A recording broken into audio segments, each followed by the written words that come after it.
Hi everyone, welcome back to channel. तो चलिए आज की वीडियो हम शुरू करते हैं। तो हम शुरुआत करेंगे वॉल स्ट्रीट से, जिसमें फ्राइडे को हमें डाउ जोन्स और S&P 500 में एक फ्लैट लेवल्स यहाँ पे देखने को मिल रहा है। हम नैस्डैक में यहाँ पे अभी भी एक सेल ऑफ को यहाँ पे ऑब्जर्व कर सकते हैं, जिसकी वजह से आपको निफ्टी 50 और बैंक निफ्टी में यहाँ पे मंडे को एक कंसोलिडेशन यहाँ पे दिखाई दे सकता है। इस बात को हम यहाँ पे ADR लेवल से जाके कंफर्म कर सकते हैं, जिसमें हमें ऑलमोस्ट सभी स्टॉक्स में एक फ्लैट लेवल्स यहाँ पे देखने को मिल जाते हैं। तो आप इनके क्लोजिंग के हिसाब से इनमें अपना ट्रेड मंडे को इनमें प्लान कर सकते हैं। तो चलिए हम अपने लिस्ट को देख लेते हैं। हमारे लिस्ट में जो सबसे पहला स्टॉक है, इसमें हम क्लियरली एक ब्रेकआउट को देख सकते हैं। जैसा कि आप यहाँ पे देख पाएंगे, यहाँ पे 295 का जो लेवल्स है उसे स्टॉक को ब्रीच करने में यहाँ पे काफ़ी टाइम लगा है, और यहाँ पे फोर्थ अटेम्प्ट पे स्टॉक ने एक सिग्निफिकेंट वॉल्यूम के साथ इस लेवल को यहाँ पे पार किया है। तो अगर यहाँ पे ये स्टॉक 310 के ऊपर मंडे को ओपन होता है और कुछ टाइम तक इसके ऊपर यहाँ पे सस्टेन करता है, तो आपको इसमें एक फर्दर एक अपसाइड यहाँ पे दिखाई दे सकती है।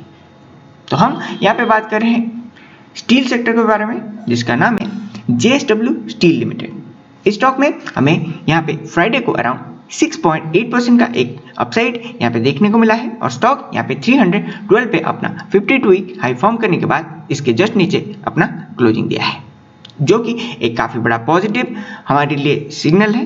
तो अगर ये 310 के ऊपर जाके सस्टेन करता है, तो आपको मंडे को इसमें एक अपसाइड यहाँ पे दिखाई दे सकता है। इस बात को हम यहाँ पे इसके फ्यूचर्स लेवल से जाके कंफर्म कर सकते हैं। तो आपको इसमें 315 तक स्टॉक में मंडे को एक टारगेट यहाँ पे दिखाई दे सकता है। इसके बाद अगर हम बात करें दूसरे हमारे स्टॉक के बारे में, तो यहाँ भी हमें एक सिग्निफिकेंट रिकवरी यहाँ पे फ्राइडे के ट्रेडिंग सेशन में देखने को मिला है। काफ़ी नीचे 155 से स्टॉक यहाँ पे रिकवर करते हुए 163 के ऊपर यहाँ के अपना क्लोजिंग दे रहा है। तो अगर ये ऐसे ही 162 के लेवल को यहाँ पे सस्टेन करता है, तो आपको इसमें एक फर्दर बाइंग प्रेशर यहाँ पे दिखाई दे सकती है। तो हम यहाँ पे बात कर रहे हैं DLF लिमिटेड के बारे में। रियल एस्टेट सेक्टर में यहाँ पे थोड़ा सा डिमांड आने की वजह से, यानी कि हाउस सेल जो रिटेल सेल्स हैं उसमें थोड़ी सी इजाफा होने की वजह से हमें यहाँ पे DLF के शेयर्स में थोड़ी सी अपसाइड यहाँ पे देखने को मिल जाता है। अभी के लिए इसके ऑर्डर बुक में भी आपको थोड़ी सी बाइंग यहाँ पे देखने को मिलेगा। इस बात को आप जाके इसके फ्यूचर लेवल से जाके कंफर्म कर सकते हैं। तो हम यहाँ पे 162 के ऊपर अपना बाई इनिशिएट कर सकते हैं, और उस सिनेरियो में आपको 165 और 166 तक के इसमें दो टारगेट यहाँ पे देखने को मिल सकते हैं। तो अगर आप हमारे साथ रियल टाइम जुड़ना चाहते हैं, तो आप नीचे टेलीग्राम चैनल को ज्वाइन कर सकते हैं, जिसकी लिंक आपको डिस्क्रिप्शन और पिन कमेंट में देखने को मिल जाएगा। और अगर आपको वीडियो अच्छा लगा है तो इसे ज़रूर लाइक करें, और किसी ना किसी के साथ आप इसे ज़रूर शेयर करें, क्योंकि इससे हमारी रीच बढ़ती है और हम आपके लिए ऐसे ही वैल्यूएबल कंटेंट आगे यहाँ पे लाने का अपना प्रयास जारी रखेंगे। इसके बाद अगर हम तीसरे स्टॉक के बारे में बात करें, तो यहाँ भी एक गैप हमें बुलिश साइड यहाँ पे दिखाई देता है। स्टॉक यहाँ पे जाके काफ़ी नीचे ओपन होने के बावजूद जाके रिकवरी की वजह से और कंटिन्यूस बाइंग की वजह से जाके अपना क्लोजिंग काफ़ी ऊपर लेवल्स में यहाँ पे दे रहा है। तो इसमें भी आपको एक फर्दर अपसाइड यहाँ पे दिखाई दे सकता है, प्रोवाइडेड अगर ये 390 के लेवल्स को यहाँ पे अगर सस्टेन करता है। तो ये भी एक मेटल सेक्टर का स्टॉक है, जिसमें आपको एक फर्दर अपसाइड नियर टर्म के लिए यहाँ पे दिखाई दे सकती है। तो हम यहाँ पे बात कर रहे हैं टाटा स्टील के बारे में। JSW स्टील की तरह यहाँ पे हमें फ्राइडे के ट्रेडिंग सेशन में ऑलमोस्ट 5.3% का एक सिग्निफिकेंट जंप यहाँ पे देखने को मिला है, और इवन इसके फ्यूचर लेवल्स में हम इस बात को जाके कंफर्म कर सकते हैं। तो आपको यहाँ पे 390 के ऊपर इसमें एक बाइंग अपॉर्चुनिटी यहाँ पे दिखाई दे सकता है। उस सिनेरियो में स्टॉक यहाँ पे 398 और 400 तक यहाँ पे टारगेट यहाँ पे दिखा सकता है। तो आप अकॉर्डिंगली इसमें अपना ट्रेड यहाँ पे बाई साइड में प्लान कर सकते हैं। आखिर में हम अगर फोर्थ स्टॉक के बारे में बात करते हैं, तो यहाँ पे फिर से एक सिग्निफिकेंट रिकवरी को हम यहाँ पे देख सकते हैं। यहाँ पे फ्राइडे को यहाँ पे काफ़ी नीचे यहाँ पे अपना लो फॉर्म करने के बावजूद स्टॉक जाके काफ़ी ऊपर अपना क्लोजिंग दे रहा है। तो यहाँ पे फिर से हमें एक बुलिश साइड नियर टर्म के लिए दिखाई दे सकता है, और स्टॉक अपने प्रीवियस हाई की ओर अपना ट्रेड यहाँ पे कंटिन्यू रखता हुआ हमें देखने को मिल सकता है। तो हम यहाँ पे एक फार्मर्स स्टॉक के बारे में बात कर रहे हैं जिसका नाम है ग्रैन्यूल्स इंडिया, जिसमें हमें फ्राइडे को अराउंड 2.5% तक एक अपसाइड यहाँ पे देखने को मिला है।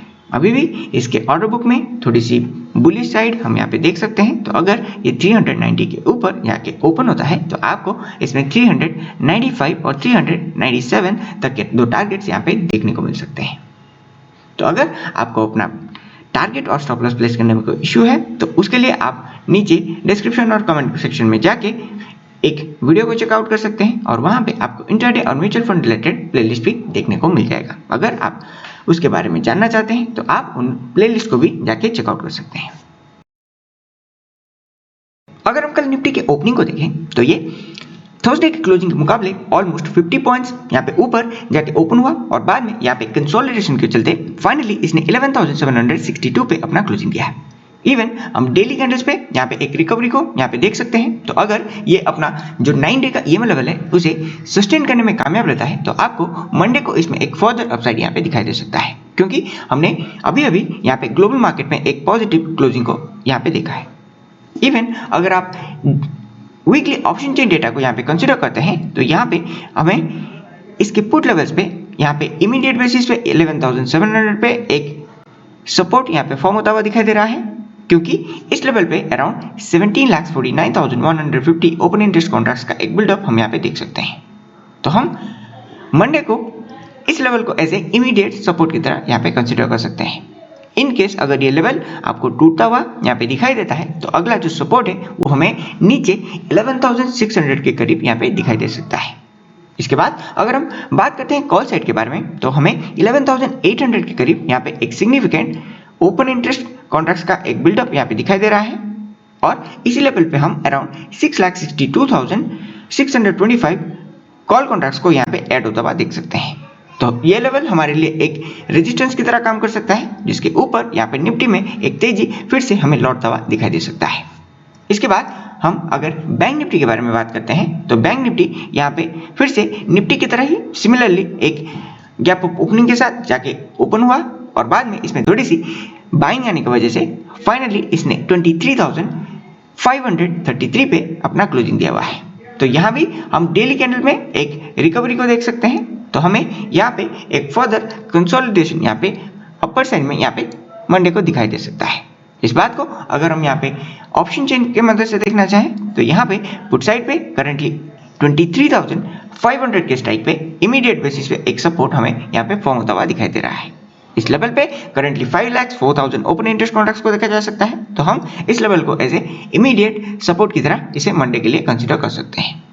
कॉल साइड पे यहाँ पे इसी लेवल पे हमें एक चैलेंज भी यहाँ पे दिखाई दे सकता है। तो हमारे लिए 23,500 का लेवल एक क्रूशियल लेवल है। तो अगर बैंक निफ्टी इस लेवल के ऊपर यहाँ पे ओपनिंग देता है और इस लेवल को यहाँ पे सस्टेन करता है तो आपको इसमें एक मार्जिनल अपसाइड यहाँ पे दिखाई दे सकता है। उस सिनेरियो में हम यहाँ पे अगला जो रेजिस्टेंस है उसे 24,000 के करीब यहाँ पे कंसिडर कर सकते हैं, क्योंकि अराउंड 24,000 के लेवल पे हमें 7,21,325 ओपन इंटरेस्ट कॉन्ट्रैक्ट का एक बिल्डअप हमें यहाँ पे देखने को मिल रहा है। तो इन सब बातों को कंसिडर करते हुए आप मंडे को निफ्टी और बैंक निफ्टी में अपना ट्रेड प्लान कर सकते हैं और इससे आपको अपना स्टॉक सिलेक्ट करने में भी काफी ज्यादा मदद मिलेगा। तो इसी के साथ इस वीडियो को कमेंट करते हैं। वीडियो अच्छा लगे तो इसे लाइक करें और अगर चैनल को अभी तक सब्सक्राइब नहीं किया तो इसे आप जरूर सब्सक्राइब कर सकते हैं और नोटिफिकेशन बेल पे आपको ऑल सिलेक्ट करना है ताकि आपको हमारी हर अपडेट और हर वीडियो की जानकारी सबसे पहले मिलती रहे। और हमारे साथ रियल टाइम जुड़ने के लिए आप टेलीग्राम चैनल को भी ज्वाइन करें, जिसकी लिंक आपको नीचे डिस्क्रिप्शन सेक्शन में और पिन कमेंट में देखने को मिल जाएगा।